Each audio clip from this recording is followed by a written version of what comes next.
they had a problem with the doors. Now, they had old doors on them with old knobs and old locks. You had the skeleton key you had to turn around and everything.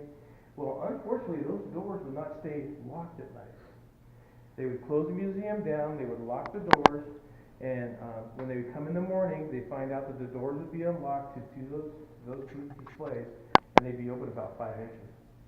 They queried the landlord, the custodians. Custodians didn't have keys anyway, but they said they didn't do it. They were really concerned because there were a lot of dangerous items in there. Like the general store had actual old razors or razor blades and things in there, and they were afraid the kids were going to get to it. But the one that was really bad was the home display. That was the one that was being opened all the time, and they were afraid the kids were going to get in there. And actually, they found one too in there one time when they were looking through the security cameras. They can't remember where they had it here. So what they finally had to do, it was so bad they couldn't figure out when the door would be unlocked at night, was they ended up taking the knob off the door and they screwed the door shut. I am not kidding you. That's the only one they could keep it closed. Here's a picture of the home display. Pass it around. That's what it looks like before they took off the doors and the windows. The new manager has taken all that off and they made it kind of an open area for kids to go in there. And then right here is a picture of the knob off it, and you can see it's screwed at the top. And they screwed the screw at the top, so nobody short could unscrew it. Okay, which I don't know who was unscrewing it to begin with, right? Okay, but that's what it was before they eventually took the door off and took the windows off in that display.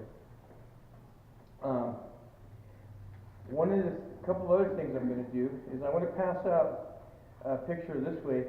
I forgot to point out the wolf display, but this is the Vail headquarters I keep talking about. This is an aerial photo from 2009. Everything's essentially the same except for the foreman's house. They have moved it over to this side and built a 2-story building where it stood. This is the wolf store. This is what it looks like. It's still out there. This is what it looked like in 1888, excuse me. And that store now has a coffee shop in it and an ice cream shop. So you can actually go out there and go inside it. That's an 1867 adobe building photo. It's the oldest building in Temecula right now. Next. So what I want to do next is I have something I want you to listen to.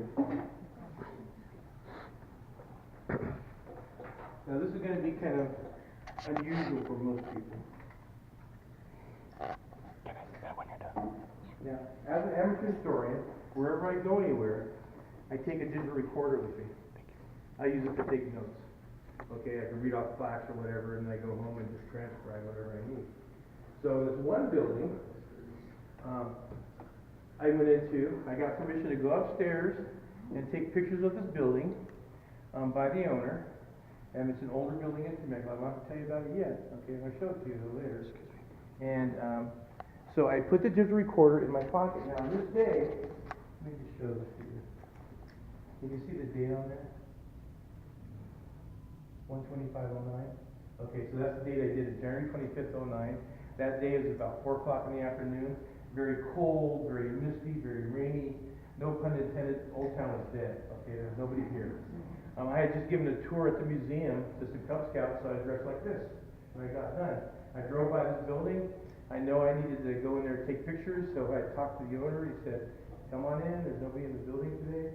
He gave me keys to all the rooms. There are 8 rooms in there. Okay, kind of hit where the building is. And so I turned on my recorder. I walked upstairs, turned on the one light upstairs. Took about 45 minutes to photograph all the rooms and everything, and then went home, downloaded the photos, looked at my pictures, and then went like, "Oh, I have my recorder with me. I wonder what's on it," because I don't remember saying anything specifically to it. Well, if you guys get kind of close, I'm going to play something for you right now, okay? You gotta get closer if you want to hear it. Okay, so listen to this, and let me know what you think you hear, okay? Okay, come on, recorder. Here we go.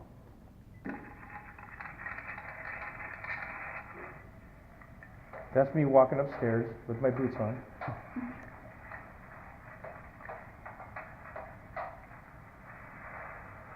That's not me. Go away. Now, that's me. I'm clearing my throat.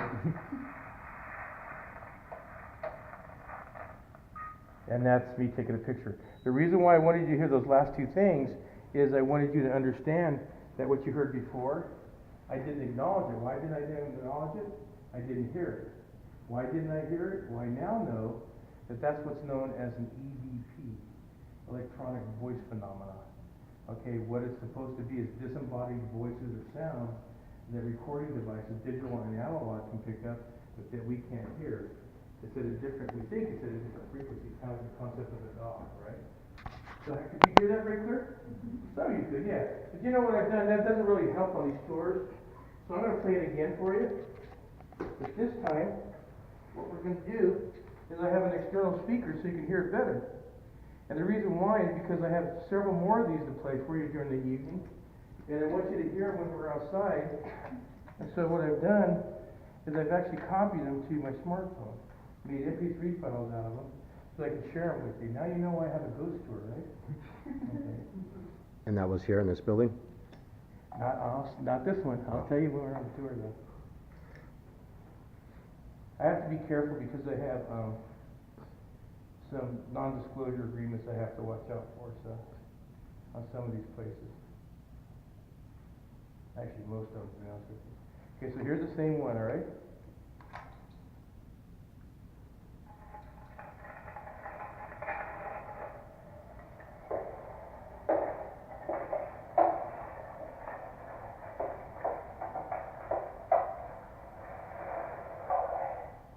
Hear that? Sounded like it was right over my shoulder, huh? I remember I'm sitting at a desk with headphones on, so when I heard that, I'm like, I almost fell out. First thing I did is whatever husband, every husband would do this, right? I call for my wife. So that's what I'm going to play some more of these things for you as we walk through Old Town, and I'm going to tell you where some of these things are recorded at. Okay? So what you put behind this whatever you want to. All I can tell you is I've got this. I'll tell you the circumstances it was recorded in, and you take it for whatever it is. What do you think it says? It says go away. Go away. Yeah. Well, look at me. I'm dressed up like this in a whole building that was built in 1927, right? And so, and I'm packing iron right here, right? So, okay. So that's what it's going to be about. It's going to be telling you stories, showing you pictures, and let you listening to some things, okay? So just give me a second, this back, and we're actually going to head outside. What do you think of that? Huh? You think it's just going to be me telling you cute, capture the ghost stories and stuff like that?